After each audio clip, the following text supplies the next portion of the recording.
খেলা কিন্তু জমে গিয়েছে দর্শক। জাতীয় চলচ্চিত্র পুরস্কার আবারও পুনরায় রিভিউ হচ্ছে।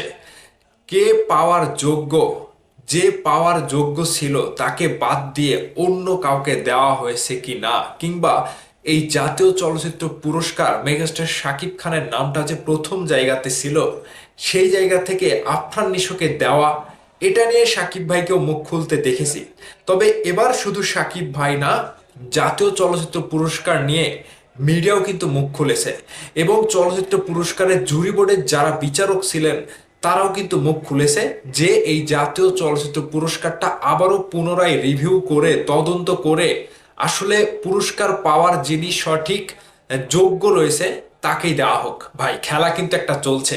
তাহলে মেগাস্টার শাকিব খানকে নাম কেটে দিয়ে সম্পূর্ণ মার্ক মানে সর্বোচ্চ মার্কস পাওয়ার পরেও যে তার নামটা রাখা হয়েছিল না, এবার তাহলে মেগাস্টার শাকিব খান পুরস্কারটা পাক, আমরা সকলেই চাই। ভিডিওটা সকলেই শেয়ার করবেন। খেলা একটা চলছে, আপনাদেরকে আমি পড়ে শোনাই মিডিয়া কি বলছে। জাতীয় চলচ্চিত্র পুরস্কার নিয়ে মিডিয়া কি বলছে এখানে। প্রথম আলো থেকে যেটা বলা হয়েছে, জাতীয় চলচ্চিত্র পুরস্কার রিভিউ হচ্ছে, আবারও রিভিউ হচ্ছে।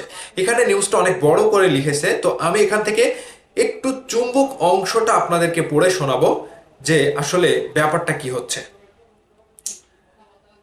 এখানে একজন বিচারক, দুজন বিচারকের কথা আমি তুলে ধরি।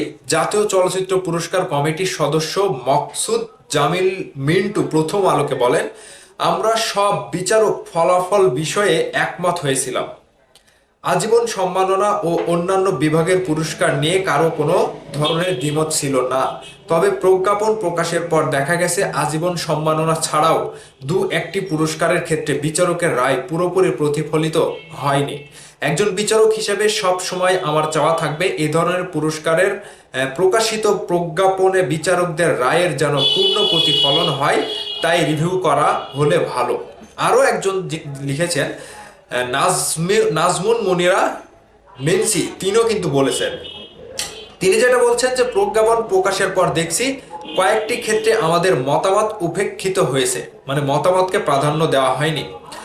আমি মনে করি জাতীয় চলচ্চিত্র পুরস্কার স্বচ্ছ ও বিতর্ক মুক্ত রাখা সরকারের দায়িত্ব। তিনি ভালো কথা বলেছেন, তাই আবার নতুনভাবে পর্যালোচনা করলে ভালো হয়।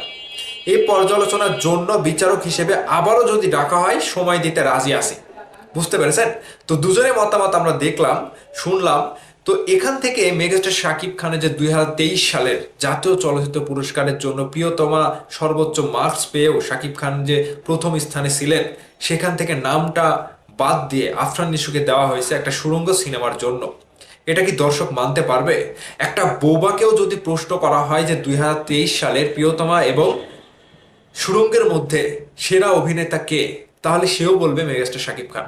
নাকি বলবে? তো একটা বোবা কানা ল্যাংড়া খোড়া প্রতিবন্ধী যাকে দেখাবেন সেই বলবে যে মেগাস্টার শাকিব খান চলচ্চিত্র পুরস্কার পাওয়ার যোগ্য, তিনি রাখে।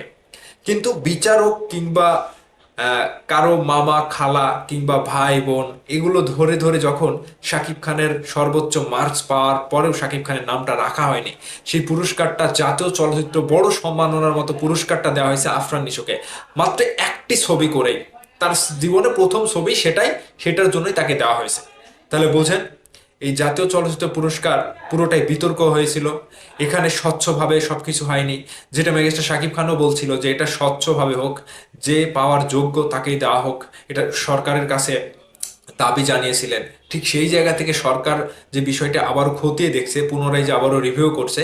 আমরা চাই শুধু শাকিব খান না, যারা যারা জাতীয় চলচ্চিত্র পুরস্কার পেয়েছে তারা সকলেই যেন, শিল্পীরা যেন সুস্থ সুন্দরভাবে স্বচ্ছভাবে একেবারে ফ্রেশ লিগেলি ভাবে পুরস্কারগুলো পাক, যে পাওয়ার যোগ্য সেই পাক।